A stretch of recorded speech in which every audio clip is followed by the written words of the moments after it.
حیرت گدا سیریز میں جو کہانی میں آپ کے لیے لے کر آئی ہوں اس کا عنوان ہے معبد کی لعنت۔ اس کے مصنف ہیں رانا فاروق سراج۔ میں ایک مصور ہوں۔ میرے دل میں یہ خواہش اکثر چٹکیاں لیتی رہتی تھی کہ میں گیدی کے معبد کی تصویر بناؤں۔ جب میں نے اس کا اظہار اپنی بیٹی سے کیا تو وہ بھی مچلنے لگی اور ایک نو بیاہتا جوڑا بھی ہمارے ساتھ چلنے کو تیار ہو گیا۔ یہ دونوں میاں بیوی بھی مصور تھے۔ چند سال پہلے میں نے کینیا کے ایک سفید فام شکاری سے گیدی کے ویران اور تباہ حال شہر کا ذکر سنا تھا جو افریقہ میں ممباسا کے شمالی ساحل پر واقع ہے۔ اس قدیم شہر کے کھنڈرات میں گھنی بیلوں کی اتنی کثرت ہے کہ انہوں نے ان کو پوری طرح ڈھانپ رکھا ہے اور ان میں سے راستہ بناتے وقت دم گھٹ جاتا ہے۔ اس میں پرانے شکستہ کنویں ہیں جن میں گرنے کا ہمیشہ احتمال رہتا ہے اور وہاں بے شمار زہریلے سانپ ادھر ادھر رینگتے رہتے ہیں۔ اس شکاری کی زبانی معلوم ہوا تھا کہ مقامی باشندوں میں سے کوئی بھی اس شہر کی تباہی و بربادی کے متعلق کچھ نہیں بتاتا، لیکن انہیں اس بات کا پورا یقین تھا کہ ہمارے بزرگ اس ویران شہر کی اب بھی پوری حفاظت کرتے ہیں۔ وہ یہ بھی کہتے ہیں کہ اگر کوئی شخص وہاں جا کر تصویر کشی کرے یا فوٹو اتارے تو یہ بزرگ اسے کڑی سزا دیتے ہیں۔ مقامی باشندے حتی الوسع اس شہر سے دور رہنے کی کوشش کرتے ہیں اور اگر کبھی ادھر سے گزریں تو ایک عجیب سا منتر گنگناتے ہیں۔ ہو سکتا ہے کہ مقامی باشندے کھنڈرات، جنگلات اور شکستہ کنووں کے پرہول ماحول کو دیکھ کر ان توہمات کا شکار ہو گئے ہوں۔ ہم نے وہاں جانے کا پروگرام بنا لیا۔ مقررہ دن کو جب میں صبح سویرے اپنے سونے کے کمرے سے باہر نکلی تو میرا نوکر جو نیم عرب اور نیم گریامہ تھا میرے ساز و سامان کو دیکھ کر بڑا حیران ہوا اور مجھ سے پوچھنے لگا کہ آج آپ کہاں تصویر کشی کریں گی؟ جب میں نے اسے اپنا پروگرام بتایا تو وہ چونک کر پیچھے ہٹ گیا اور کہنے لگا نہیں میم صاحب، ایسا نہ کیجیے گا۔ میں نے اسے ایک طرف ہٹا دیا اور ہم چاروں موٹر پر طویل القامت ناریل کے درختوں اور مقامی باشندوں کے دیہات میں سے گزرتے ہوئے گیدی کے معبد کو چل پڑے۔ ہم 11 بجے کے قریب وہاں پہنچ گئے۔ موٹر ایک سائے دار مقام پر کھڑی کی اور قدیم معبد کی طرف بڑھے۔ میں نے ایک پرغضب آواز سنی، میم صاحب آپ کیا کرنا چاہتی ہیں؟ آپ کدھر جا رہی ہیں؟ میں نے پلٹ کر دیکھا، ایک ٹھگنا سا نیم عریاں گریامہ کھڑا تھا۔ اس کی چمکیلی آنکھوں سے خوف عیاں تھا۔ میں نے اس سے کہا کہ ہم گیدی کے معبد کی تصویریں بنانا چاہتے ہیں۔ اس نے ہمیں یہاں سے فوراً چلے جانے اور کبھی نہ آنے کا مشورہ دیا۔ الفاظ اس کے منہ سے سیلاب کی سی روانی سے نکل رہے تھے۔ ہم حیران رہ گئے کہ ایک معمر مقامی باشندہ بھی خوف سے تھرا رہا ہے۔ میں نے اپنی ٹوکری میں سے اسے کچھ مٹھائی نکال کر دی۔ اس نے لے لی، لیکن وہ بدستور میری طرف ٹکٹکی باندھے دیکھ رہا تھا۔ میں نے اس سے کہا شکریہ، لیکن میں تمہارے بزرگوں سے خوفزدہ نہیں ہوں، کیونکہ ہمارے اپنے دیوتا ہماری حفاظت کرتے ہیں۔ ہم معبد کی طرف بڑھے۔ ہم پرانے درختوں کے سائے تلے بیٹھ کر خاموشی سے تصویر کشی میں مشغول ہو گئے۔ ہمیں اس خاموشی میں بہت لطف آ رہا تھا۔ ایک مرتبہ مجھے یوں لگا کہ کوئی میرے کندھے کو بڑے آرام سے چھو رہا ہے۔ میں نے تیزی سے چاروں طرف دیکھا۔ مجھے معلوم ہوا کہ میں ایک سیاہ فام باریش چہرہ دیکھ رہی ہوں۔ میں نے اسے محض وہمہ سمجھا اور اپنے کام میں مصروف ہو گئی۔ اس شام 5 بجے ہم اچانک تھک گئے اور واپسی کے لیے تیار ہو گئے۔ شام نے آنے میں بہت سرعت سے کام لیا اور میرے دل میں یہ خیال پیدا ہونے لگا کہ میں یہاں سے تیزی سے نکل جاؤں۔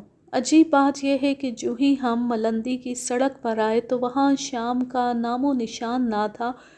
بلکہ ہر طرف تیز روشنی تھی اور ہم خوب کھل کر باتیں کرنے لگے تھے۔ وہ بوڑھا مجھے پھر دکھائی دیا جس نے ہمیں صبح منع کیا تھا۔ وہ آہستہ آہستہ سڑک کے کنارے جا رہا تھا۔ جب میں نے اسے موٹر میں بیٹھنے کو کہا تو اس نے منہ سے ایک لفظ بھی نہ نکالا اور خاموشی سے موٹر میں بیٹھ گیا۔ ہم نے اسے اس کے گاؤں میں اتار دیا اور اس واقعے کو بھول گئے۔ میرے دونوں شادی شدہ دوست اپنی تصویر سے بالکل مطمئن نہ تھے۔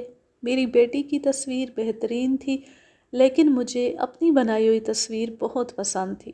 4 روز تک ہم گیدی کی تصاویر بنانے میں مشغول رہے۔ ہم نے اتنی اچھی تصاویر اس سے پہلے کبھی نہ بنائی تھی۔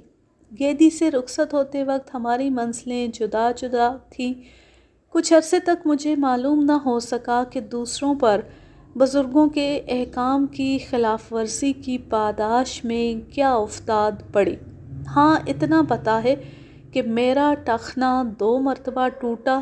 مجھے اس کی کوئی وجہ معلوم نہ ہو سکی، کیونکہ میرے ٹخنے اتنے مضبوط تھے کہ میں کوہ پیمائی کرتی رہی تھی اور برف پر پھسلا کرتی تھی۔ میں کئی ہفتوں تک بستر میں لیٹی رہی۔ میرا ٹخنا پلاسٹر میں جکڑا ہوا تھا اور مجھے یقین تھا کہ اب یہ پہلے کی طرح مضبوط نہ ہوگا۔ میری بیٹی کو شکار کا بہت شوق تھا۔ ایک دن اس نے یوں ہی رائفل کی نال اپنے پاؤں پر رکھ لی۔ گو اس بات کا کوئی خطرہ نہ تھا، پھر بھی کسی نہ کسی طرح رائفل چلی اور اس کا پاؤں زخمی ہو گیا، اور وہ بھی میری طرح ہفتوں بستر پر دراز رہی۔ آج تک وہ فیشنیبل بوٹ نہیں پہن سکتی کیونکہ اسے چلنے میں تکلیف ہوتی ہے۔ ایک دن مجھے اپنے دونوں شادی شدہ دوستوں کی طرف سے ایک خط موصول ہوا جس سے پتہ چلا کہ خاوند کا دایاں ہاتھ زخمی ہو گیا ہے۔ وہ اپنے باغ کی دیوار پر سے ایک معمولی بیل کاٹنے میں لگا تھا اور بیوی کی پشت کی ہڈی ٹوٹ گئی تھی۔ پہلے تو وہ کئی مہینے بستر پر لیٹی رہی۔ جب تندرست ہوئی تو وہ ایک دن اپنے سونے کے کمرے میں ایک چھوٹی سی تصویر آویزاں کرتے وقت گر پڑی۔ میں نے محسوس کیا کہ ایک مختصر سے عرصے میں یہ عجیب و غریب حادثات کیوں رونما ہوئے۔ اسی رات میں نے انہیں خط لکھا کہ ہم ملندی پہنچ کر مشورہ کریں۔ جب ہم اکٹھے ہوئے تو پہلے کی طرح مسرور اور خوش باش نہ تھے۔ ملندی پہلے کی طرح حسین تھا۔ ہم نے پھر شام کے جھٹپٹے میں سمندر کے کرمزی پانی کے حسن سے لطف اٹھایا، لیکن ہمارے دل میں یہ خیال بھی جاگزیں تھا کہ ہم ان بزرگوں کے غضب کو کس طرح ٹھنڈا کریں۔ ملندی میں رات کے وقت شدید گرمی ہوتی ہے، اس لیے لوگ کمروں کے دروازے اور کھڑکیاں بند نہیں کرتے اور شام سے مسحریاں تان لیتے ہیں۔ تیسری رات تھی، میں جاگ رہی تھی اور چاندنی میں سمندر کا شور سن رہی تھی۔ میرے قریب میری بیٹی گہری نیند سو رہی تھی۔ مان کسی نے اپنے سیاہ ہاتھ سے میری مسحری کو چھوا اور بڑے آرام سے سہل زبان میں کہا، ڈرے مت، میں ہوں، آپ کا دوست۔ میں خوفزدہ ہو کر اس کی طرف دیکھنے لگی۔ یہ وہی بوڑھا تھا جس نے ہمیں گیدی کے معبد کی تصاویر بنانے سے روکا تھا اور جسے میں موٹر میں بٹھا کر اس کے گاؤں چھوڑ گئی تھی۔ وہ کہنے لگا، آپ ایک کام کریں، آپ کو چاہیے کہ کل تک گیدی کے معبد کی تمام تصاویر جلا ڈالیں۔ اب بزرگان زیادہ انتظار نہیں کریں گے۔ آپ چونکہ بڑی اچھی خاتون ہیں، اس لیے میں اپنی جان خطرے میں ڈال کر آپ کو آگاہ کرنے آیا ہوں۔ میں آپ کی مدد کرنے آیا ہوں۔ یاد رکھیے، کل تصاویر جلا ڈالیں۔ اب میں سنبھل چکی تھی۔ میں نے غصے سے پوچھا، تمہارے بزرگ اور کیا چاہتے ہیں؟ انہوں نے ہماری ہڈیاں توڑ دی ہیں اور ہمیں روحانی اذیتیں پہنچائی ہیں۔ اس نے آہ بھر کر جواب دیا، وہ آپ کی جان لینا چاہتے ہیں۔ آپ کو چاہیے کہ کل معبد میں جا کر ساری تصویروں کو آگ لگا دیں۔ اس وقت میں اسے یہ بتانے کی جرات نہ کر سکی کہ میں نے اپنی بنائی ہوئی تصویر ایک متمول امریکی کے پاس فروخت کر دی ہے اور اب وہ امریکہ میں اس کے کمرے میں آویزاں ہے۔ میں نے اس کے آنے کا شکریہ ادا کیا اور اسے درخواست کی کہ وہ بھی معبد میں موجود ہو۔ نہیں نہیں میم صاحب، اس نے جواب دیا اور ایک سائے کی طرح خاموشی سے کمرے سے باہر نکل گیا۔ میں اس رات بالکل نہ سو سکی اور دوسرے دن صبح سویرے ہی میں نے اپنی بیٹی اور دوستوں سے اس بوڑھے کا ذکر کیا۔ سب نے اس بات سے اتفاق کیا کہ بوڑھے کے کہنے پر عمل کرنا چاہیے۔ عجیب بات یہ ہے کہ جب میں نے سوچا کہ برباد شدہ معبد کی قربان گاہ پر تصاویر کے جلانے میں شریک نہ ہو سکوں گی تو مجھے گناہ کا احساس ہونے لگا، لیکن پھر اس خیال سے مطمئن ہو گئی کہ بزرگان مجھ سے یا اس نامعلوم شخص سے جس نے میری تصویر خریدی ہے کسی قسم کا انتقام نہ لیں گے۔ میں نے اس توہم پرستی پر اپنے آپ کو ملامت کی، لیکن میری بے چینی اور پریشانی کم نہ ہوئی۔ دوسرے دن ہم معبد میں پہنچ گئے۔ چاروں طرف موت کی سی خاموشی طاری تھی۔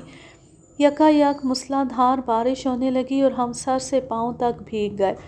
بہرکیف ہم نے گیلی شاخیں اکٹھی کر کے قربان گاہ پر ڈھیر کر دیں۔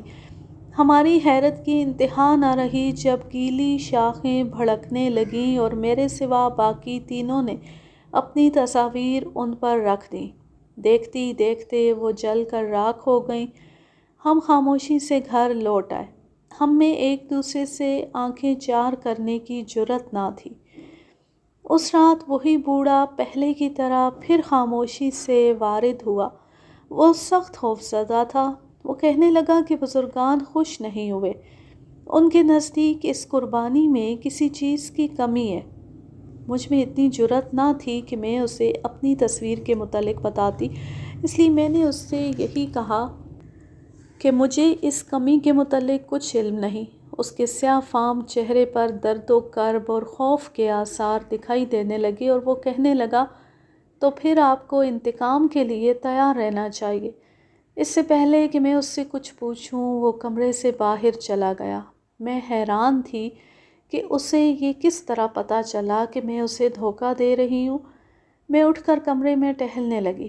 میں نے سوچا کہ میں اس امریکی کو اس جادو سے مطلع کر دوں، لیکن ایک مادہ پرست کاروباری انسان توہم پرستی پر کیوں کر مائل ہو سکتا ہے؟ میں نے یہی بہتر سمجھا کہ خاموش رہوں، اس لیے میں نے کسی سے اس واقعے کا ذکر نہ کیا اور ہم چاروں نے پھر کبھی گیدی کے معبد کے بارے میں گفتگو نہ کی۔ ملندی میں ہماری آخری رات تھی۔ ہم بیٹھے دوسرے دن کے سفر کے متعلق باتیں کر رہے تھے اور ٹھنڈے مشروبات سے لطف اندوز ہو رہے تھے۔ ہماری گفتگو ریڈیو کی خبروں کی وجہ سے رک گئی۔ میں نے خوفزدہ ہو کر سنا کہ میری تصویر کا امریکی خریدار، اس کی بیوی اور اس کے 3 کمسن بچے آگ میں جل کر مر گئے۔ آگ کا سبب برقی تاروں کا نقص بیان کیا گیا۔ مجھے یہ غم برداشت کرنا پڑا۔ اگر میں اس امریکی کو تار دے کر مطلع کر دیتی یا ٹیلی فون پر خبردار کر دیتی تو کیا وہ میری تصویر آگ کی نذر کر دیتا اور وہ اور اس کا خاندان زندہ رہتا؟ کیا وہ میری بات پر یقین کر لیتا؟ ہم میں سے کسی نے پھر اس واقعے کا ذکر نہ کیا۔ میرے پاس اس کے لیے الفاظ نہیں ہیں، لیکن ہاں میں اتنا جانتی ہوں کہ دنیا کی کوئی طاقت ہم میں سے کسی کو اس بات پر آمادہ نہیں کر سکتی کہ ہم اس تباہ شدہ قدیم شہر کے قریب جائیں جو تن و من درختوں کے سائے میں خوابیدہ ہے اور بزرگان اس کی حفاظت پر مامور ہیں۔ اس کہانی کا ماخذ ہے سیارہ ڈائجسٹ، ستمبر سن 1968۔ یہ دلچسپ کہانی اپنے اختتام کو پہنچی۔ اب میں لیتی ہوں آپ سے اجازت۔ جہاں رہیں خوش رہیں، شاد و آباد رہیں، ہنستے مسکراتے رہیں، اور اگر یہ کہانی یا میرا انداز پسند آئے تو اس چینل کو سبسکرائب ضرور کر لیں اور بیل آئیکن کو ضرور پریس کریں تاکہ آنے والی ہر نیو ویڈیو کی نوٹیفیکیشن آپ کو بر وقت ملتی رہے۔ ویڈیو کو لائک کیجئے، زیادہ سے زیادہ شیئر کیجئے اور اچھا سا کومنٹ کیجئے۔ اللہ حافظ، اللہ نگہبان۔